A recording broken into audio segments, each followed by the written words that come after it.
The air hung heavy, thick with the stench of brine and decay. Arkham, that desolate, mist-choked town on the coast, was a place where secrets festered like wounds. Ancient evils whispered beneath the waves, and shadows danced in the crumbling alleyways, unseen by the oblivious eyes of men. I, Randolph Carter, had come to Arkham seeking knowledge, drawn by the allure of forbidden lore.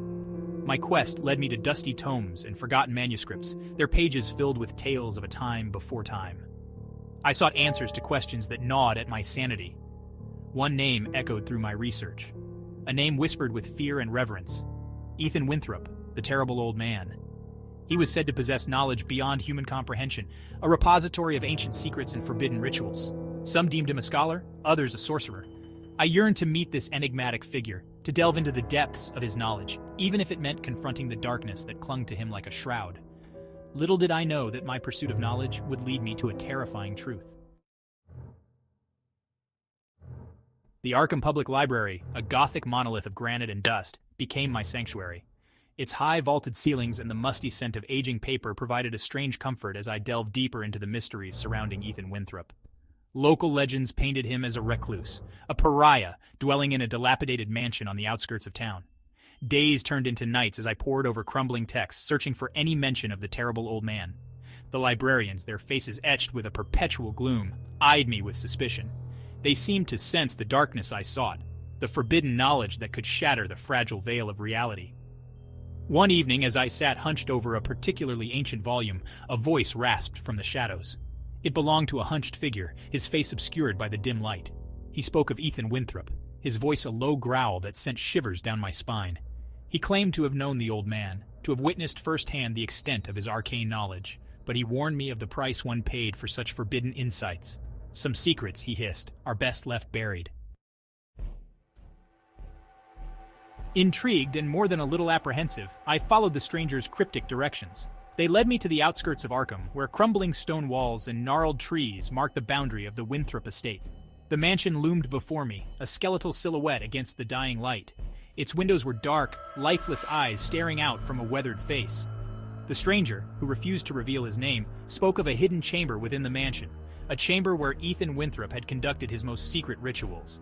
He claimed the old man had unlocked the secrets of a forgotten age, tapping into powers that defied human understanding.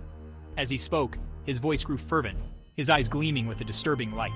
He spoke of ancient entities, of cosmic horrors that lay dormant beyond the veil of reality, waiting to be summoned by those foolish enough to seek them. Ethan Winthrop, he claimed, had made contact with these beings, and his knowledge had driven him to madness. A chill wind howled through the skeletal branches of the ancient oaks that surrounded the Winthrop mansion, their shadows twisting and writhing like phantoms in the twilight.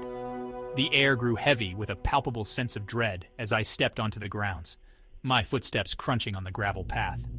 The front door creaked open as if beckoning me inside, its rusted hinges groaning in protest.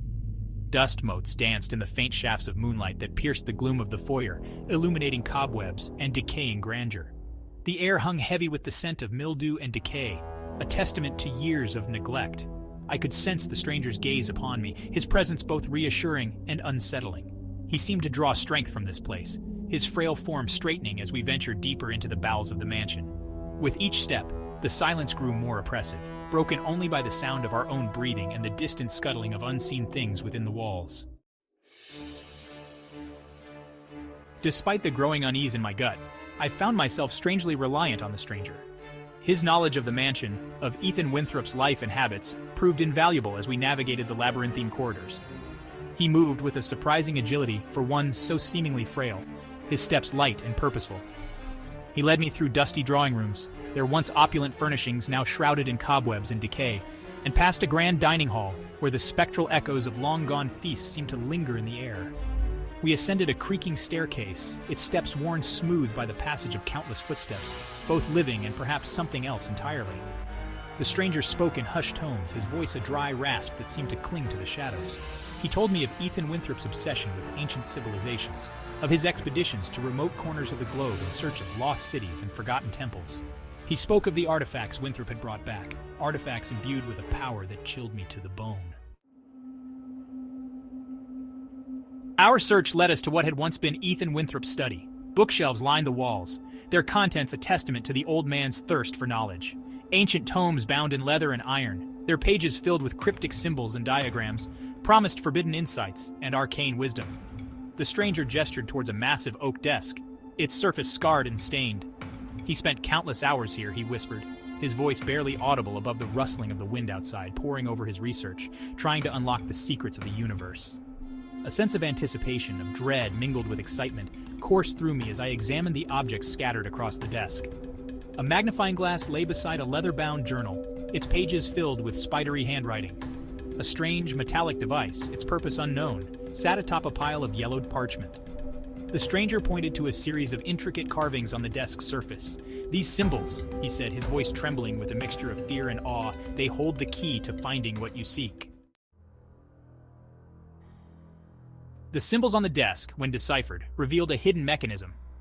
A section of the wall slid open, revealing a narrow passage leading down into the depths of the mansion. The air grew noticeably colder, thick with the scent of damp earth and something ancient, something undeniably sinister. "This," the stranger whispered, his voice tight with apprehension, "is what Ethan Winthrop sought to keep hidden from the world." We descended into the darkness, the only light emanating from a flickering lantern carried by my enigmatic guide. The passage opened into a large circular chamber. The walls were adorned with frescoes depicting grotesque creatures and otherworldly landscapes, their colors still vibrant despite the passage of time. In the center of the chamber stood a stone altar, its surface stained with what appeared to be dried blood. Strange symbols, similar to those carved into the desk upstairs, were etched into the stone, pulsing with an eerie internal light.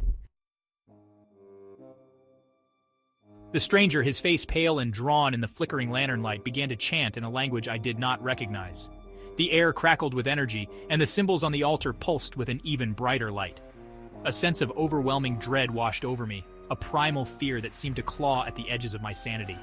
As the chanting reached a fever pitch, a swirling vortex of energy materialized above the altar. I caught a glimpse of something within that chaotic maelstrom, something vast and ancient and utterly alien. Its form was indistinct, shifting and writhing like a kaleidoscope of cosmic horror. The stranger cried out, a sound filled with both triumph and despair, as the entity within the vortex seemed to reach out towards him. His eyes widened in terror, and then, just as quickly as it had appeared, the vortex vanished. Silence descended once more upon the chamber, broken only by the sound of our ragged breathing. The stranger collapsed to his knees, his body racked with tremors. He looked up at me, his eyes filled with a terrible knowledge, a knowledge that seemed to have aged him decades in a matter of moments. I have seen the truth," he gasped, his voice barely a whisper. "Ethan Winthrop, he sought to control the powers of the cosmos, but they are not meant for mortal minds to comprehend." He coughed, a dry, rattling sound, and blood stained his lips. He paid the price, and now, so shall I.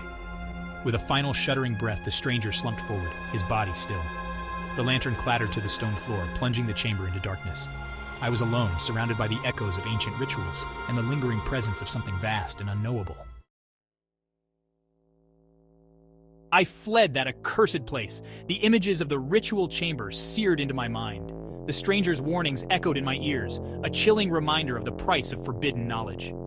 Ethan Winthrop's quest for power had cost him his sanity, and ultimately, his life. The entity he had sought to control had consumed him, leaving behind only a husk of a man. I returned to Arkham a changed man, haunted by what I had seen and heard. The shadows seemed darker now, the whispers of ancient evils more insistent. I abandoned my research, fearing that I too might succumb to the same madness that had claimed Ethan Winthrop and the stranger. But some truths, once glimpsed, cannot be unseen. The memory of that night, of the ritual chamber and the entity within the vortex, continues to haunt my waking hours and torment my dreams. The shadow of the terrible old man and the sinister secret he uncovered lingers still,